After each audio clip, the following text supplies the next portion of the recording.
bad timing, bad marketing, or audiences not being ready for them. Every 90s sci-fi movie here ended up as a box office failure, often for reasons that had very little to do with the movies themselves. The 13th Floor cost somewhere between $16 and $18 million and made about $18.5 million worldwide. So at first glance, it does not look like a total disaster. But of course, that is not how theatrical releases work. Once you add marketing costs and remember that theaters and distributors take their share of the box office, this was not even really break-even. The story follows a computer scientist who gets pulled into a murder mystery connected to a virtual version of 1930s Los Angeles. At first, it plays almost like a noir thriller, with a dead man, a hidden secret, and a main character trying to figure out whether he can trust anything around him. But the deeper he goes, the more the movie becomes about artificial worlds, false identities, and the possibility that reality itself may be someone else's design. The 13th Floor opened in May 1999, less than 2 months after The Matrix, which was still in theaters and had already turned simulated reality into a pop culture event. Then, just over a week before this movie came out, Star Wars Episode I: The Phantom Menace arrived and basically swallowed the sci-fi conversation whole. So this smaller, moodier, more old-fashioned movie walked into a marketplace where audiences already had the cool version of virtual reality and the giant event version of sci-fi. It did not have bankable leads, it did not have bullet time, and it did not have an easy blockbuster hook. Critics were not especially kind either. But I actually like the 13th Floor. I do not think its philosophical ideas are developed as strongly as they could be, but the movie still has a grip. The virtual 1930s Los Angeles looks surprisingly good, even more than 20 years later, and the twists keep pulling you through the story. The acting is solid too, and Vincent D'Onofrio is one of those actors who almost never makes a movie less interesting. But bad timing is bad timing. There is not much you can do about that. Dark City follows John Murdoch, a man who wakes up in a hotel room with no memory, a dead woman nearby, and no idea whether he is guilty of murder or being framed for it. As he tries to figure out what happened, he is hunted by pale, mysterious men with strange powers who seem able to reshape the city itself. New Line clearly had a hard time selling that. The movie tested poorly, the release date moved around, and the studio tried to market it more like a horror film. It also got an R rating, reportedly because it was considered too weird for PG-13, which is almost funny now. When Dark City finally opened in February 1998, audiences did not show up. It landed in 4th place behind Titanic, which was already in its 11th weekend, and finished with only about $14 million domestically. Of course, home video gave Dark City a second life, and that is where it slowly became the cult movie it should have been from the start. But by then, the box office moment was already gone. It cost about $27 million and made roughly the same amount worldwide. In movie math, that is still bad news. Dark City was not the only sci-fi bomb of February 1998. 2 weeks earlier, Warner Brothers had released Sphere. Sphere was supposed to be Warner's big Christmas 1997 release, but the production got messy. The budget kept growing, the release moved to February, and late reshoots left the movie feeling basically unfinished. The story is based on Michael Crichton's novel and follows a group of experts sent to the bottom of the Pacific Ocean to investigate what looks like an alien spacecraft. But once they get inside, they realize the ship may actually be American, only from a future far beyond their own. And at the center of it is a huge, mysterious sphere that begins affecting the people around it. And this was not some tiny B-movie either. It had Dustin Hoffman, Sharon Stone, and Samuel L. Jackson. But the movie itself was not in great shape when it reached theaters. Sphere cost at least $73 to $80 million, with some reports putting it even higher, and made only around $73 million worldwide. Reviews were awful, and audiences were not much kinder. But the film itself is not nearly as bad as its reputation suggests. It is certainly no Alien, even if it does not exactly hide the similarities, and it is not as sharp as it probably wanted to be. But once the sphere starts affecting the characters, the movie becomes a pretty decent psychological sci-fi thriller. eXistenZ came out only a few weeks after The Matrix, which was probably the worst possible timing for a strange David Cronenberg movie about virtual reality. It cost about $15 million and made only around $5.5 million worldwide. It is set in a near future where people plug into organic gaming pods through bioports implanted in their spines. Jennifer Jason Leigh plays Allegra Geller, a superstar game designer who is attacked during the launch of her new game, eXistenZ, by realist terrorists who believe gaming culture is deforming reality. Jude Law plays Ted Pickle, the security guard pulled into her escape. And because this is Cronenberg, the movie is definitely not for everyone.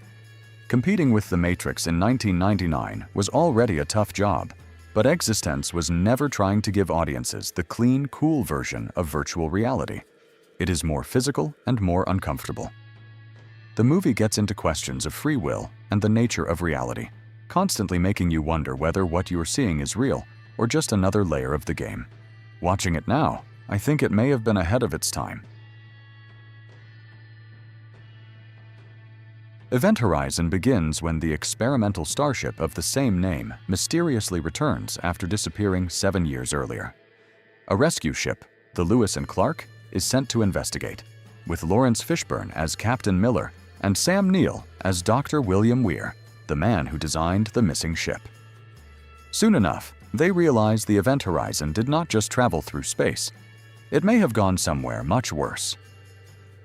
It has a cool, nasty concept, grotesque imagery, and thankfully not too much of that terrible late 90s CGI, but getting to theaters was a mess. Paramount pushed Event Horizon forward as a summer release after Titanic was not ready for its original July 1997 slot. That left Paul W.S. Anderson with a brutally short post-production schedule. A longer cut tested badly, executives ordered trims for running time and gore, and the movie was cut down to a lean 96 minutes. Critics dismissed it as rubbish. The movie opened in August 1997 with about $9.5 million and faded fast. It cost at least $50 million, with some sources putting it higher, and even the stronger worldwide estimates only get it to around $47 million. But time has been much kinder to Event Horizon. It needed a few years for the right audience to find it, and now its broken, half-lost reputation is part of the appeal. The one thing we will probably never get is the longer version. Too much of that footage was never properly archived, some of it disappeared, and what was found was in terrible shape. And that is a real shame. In the 1990s, Hollywood still did not really know what to do with comic book movies. Sometimes it made them too goofy. Sometimes it changed the characters until they were barely recognizable. Tank Girl went in a different direction. It tried to keep the comic's messy punk attitude, which made it stand out, but also made it a nightmare for a studio release. Director Rachel Talalay had optioned the comic herself, and MGM picked up the project with a budget of $25 million. The problem was that the executive who championed it, Alan Ladd Jr., left the studio, and the new regime did not care for the material nearly as much. By post-production, the movie was being cut apart, with scenes removed and animated sequences added to hold the story together. The story takes place in a post-apocalyptic future where water is controlled by a powerful corporation. Lori Petty plays Tank Girl, a loud, chaotic anti-heroine who ends up fighting back with the help of Jet Girl, played by a barely recognizable Naomi Watts, and a group of human kangaroo mutants called the Rippers. In 1995, that was not an easy sell. The R rating did not help, reviews were mixed to poor, and the movie made only about $4 million. When people talk about long movies, they usually mean something over 2.5 hours. But Until the End of the World makes that look almost reasonable. The director's cut runs almost 5 hours. So yes, I do not think anyone ever seriously expected this to behave like a normal box office movie. But even then, around $750,000 against a budget of about $23 million is still brutal. The story follows Claire, a woman who gets pulled into a global chase after crossing paths with Sam Farber, a mysterious man carrying an experimental device. The machine was designed to record visual experiences and send them directly into the brain so his blind mother could see again. But later, the technology starts recording dreams, and everything becomes much stranger than a simple chase story. It does not really move like a clean plot from point A to point B. Sometimes the experience matters more than the story, and that can be frustrating. But it is also what makes the movie so unusual and still worth watching. Writer-director Andrew Niccol already had industry heat after selling The Truman Show, so Sony gave him a $36 million budget to make Gattaca. It premiered at the Toronto International Film Festival and got mostly positive notices, but Sony never really found a way to sell it to mainstream audiences. The film is set in a future where genetic profiling decides your place in society. People with engineered genes are treated as valids and get specialized careers, while naturally born people are treated as invalids and pushed into menial jobs. Ethan Hawke plays Vincent Freeman, an invalid who dreams of going into space, so he assumes the identity of Jerome Morrow, played by Jude Law, and tries to pass as genetically superior. It also stars Uma Thurman, Gore Vidal, and Alan Arkin. But in 1997, that was not enough to turn it into a hit. It finished with around $12.5 million domestically, and even with overseas numbers included, only made around $16 million worldwide. Another movie that fell victim to a studio not knowing how to sell it was Strange Days. It came out of James Cameron's Lightstorm, right after Terminator 2 had made him even more powerful in Hollywood.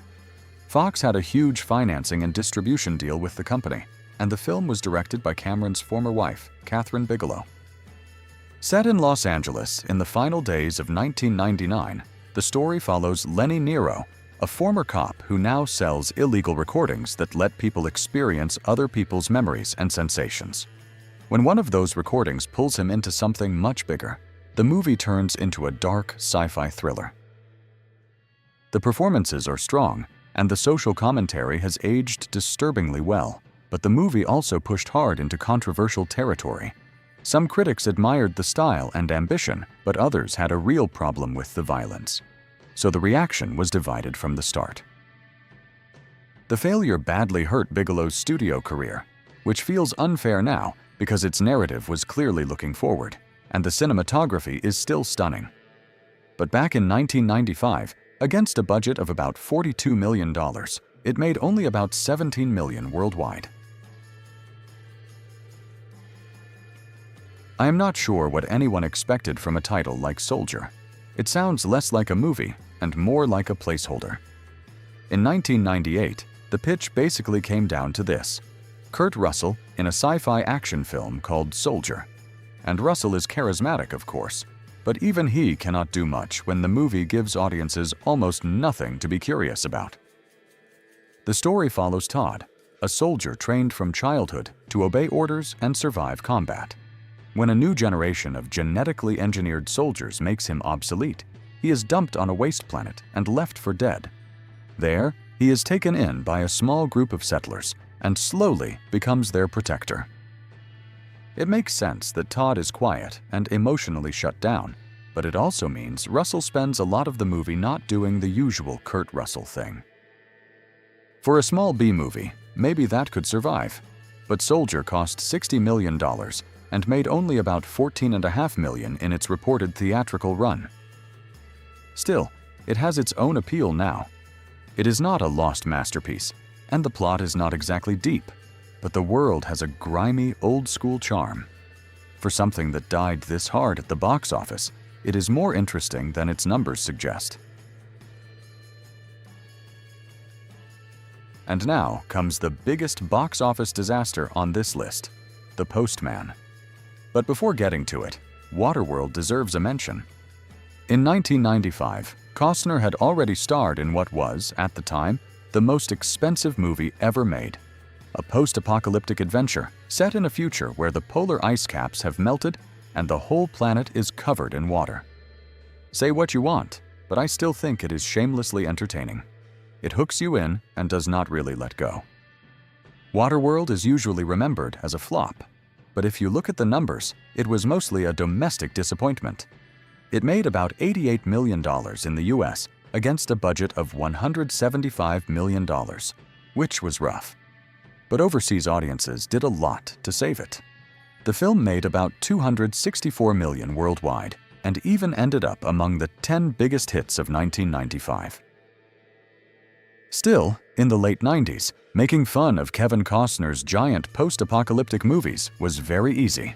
So by the time The Postman arrived in 1997, he already had baggage. It follows an unnamed man, played by Costner, as he roams the desolate wastelands of America in a postal worker's uniform. And that uniform starts to inspire hope in the people he meets, as if some small piece of order is finally being restored in their ruined world. Critics did not just dislike it. They went after the performances, the screenplay, the direction, the almost 3-hour runtime, and especially Costner's decision to cast himself as the mythic hero of his own movie. The Razzies piled on too. The Postman won all 5 categories it was nominated for, including Worst Picture. And in the end, the numbers were brutal. With a budget of about $80 million, it made only around $17.5 million domestically and somewhere around $27 to $30 million worldwide. But despite all of that, I actually think The Postman is a fine film. If Costner had made it for less money, or if Hollywood had not been so ready to hate him at the time, maybe it could have been a modest hit instead of a punchline.